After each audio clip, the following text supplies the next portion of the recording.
वाहन चालक एसोसिएशन के राष्ट्रीय अध्यक्ष राज्यसभा सांसद से मिलकर संगठन के 33 लाख ड्राइवरों के हक में सारथी आयोग बनाने की मांग। अहोला, सोमवार को वाहन चालक एसोसिएशन के राष्ट्रीय अध्यक्ष सुरेश यादव के नेतृत्व में संगठन के 1 दर्जन पदाधिकारी आप पार्टी के राज्यसभा सांसद संजय सिंह से मिलकर संगठन की तरफ से 20 सूत्रीय मांगों का ज्ञापन सौंपा, जिसमें केंद्र सरकार से सारथी आयोग व प्रदेश सरकार द्वारा ड्राइवर वेलफेयर बोर्ड बनाने सहित 20 सूत्रीय मांगों का ज्ञापन सौंपा। राज्यसभा सांसद संजय सिंह ने कहा कि वह समाज के हर वर्ग के सत्य की लड़ाई लड़ते हैं। हम 33 लाख ड्राइवरों के हक के लिए सड़क से संसद तक लड़ेंगे। आगामी 21 जुलाई से शुरू हो रहे राज्यसभा के सत्र में यह मुद्दा उठाएंगे।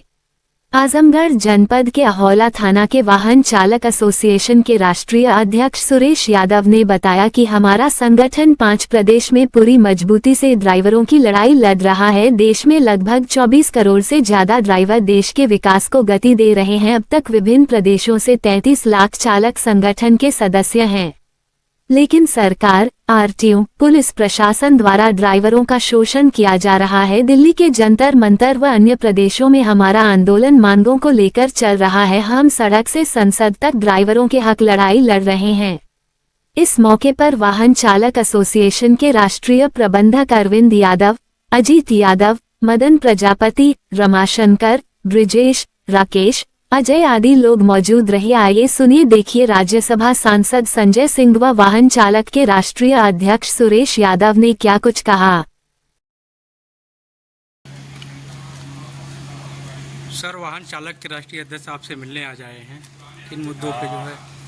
वाहन चालक कल्याण संगठन के राष्ट्रीय अध्यक्ष सुरेश चंद्र यादव जी और उनके तमाम साथी पदाधिकारी आज मुझसे मिले और उन्होंने कुछ महत्वपूर्ण बिंदुओं की तरफ ध्यान दिलाया। कुछ महत्वपूर्ण मुद्दे जो वाहन चालकों की ज़िंदगी से जुड़े हुए हैं उसके बारे में उन्होंने बातचीत की।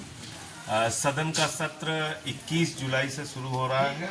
मैंने इनको आश्वस्त किया है कि इनके सारे मामले पार्लियामेंट में उठाने का काम करूंगा और सड़क पे भी जो लड़ाई होगी वाहन चालकों के समर्थन में, उनके अधिकारों के लिए, उसमें भी शामिल होने का प्रयास करूंगा। 2-3 बहुत महत्वपूर्ण बात इन्होंने कही कि एक तो वाहन चालकों के लिए कल्याण बोर्ड, एक वेलफेयर बोर्ड होना चाहिए, एक आयोग होना चाहिए जहां पे उनकी समस्याओं का निस्तारण हो सके। जो घटनाएं हो रही हैं उसमें बहुत सारी जगहों पे ऐसा भी हो रहा है कि ड्राइवरों को पीटा जा रहा है, मारा जा रहा है, पुलिस के द्वारा उनसे अवैध वसूली की जा रही है, पैसे की मांग की जाती है। तो इन सब घटनाओं पर भी रोक लगाने के लिए एक सख्त कानून बने जिससे कि उनका जीवन सुरक्षित रह सके। साथ ही साथ जो ड्राइवर की अगर किसी दुर्घटना में मौत हो जाती है तो उसके परिवार को अनाथ छोड़ दिया जाता है, उनसे कोई न मिलता है न उनको कोई मदद करता है सरकार की ओर से। इस पर भी एक योजना स्थायी रूप से बनाई जानी चाहिए कि अगर किसी दुर्घटना में किसी ड्राइवर की मृत्यु हो जाए तो उसके परिवार का पालन पोषण कैसे होगा, उसकी व्यवस्था सरकार करे। तो इन कुछ मुद्दों को लेके इन्होंने अपनी बात मुझसे रखी है और मैं पूरा प्रयास करूंगा 21 जुलाई से जो सदन का सत्र चल रहा है वहाँ ये मांग। ये ड्राइवर अर्थव्यवस्था के सबसे अहम कड़ी हैं और इनके साथ ही इस तरह पूरे देश को जोड़ते हैं, पूरे देश को एक राज्य का, उत्तर प्रदेश का जो वाहन चालक है वो तमिलनाडु और केरला तक का सफ़र तय करता है और बड़ी कठिनाइयों में उनका अपना जीवन बीतता है। उनकी जो अपनी दिक्कतें हैं उसकी तरफ कोई ध्यान नहीं देता। तो जरूरी है कि इसका समाधान हो, इसका कुछ निस्तारण किया जाए।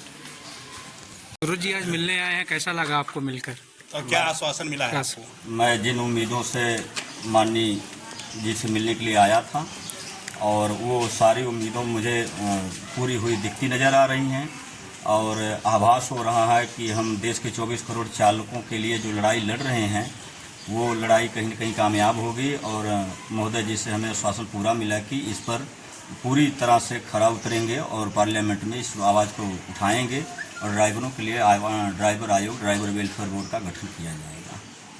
कितनी संख्या बताए हैं ड्राइवरों की पूरे भारत पूरे भारत में 24 करोड़ की संख्या है, ये क्लियर हो चुका है।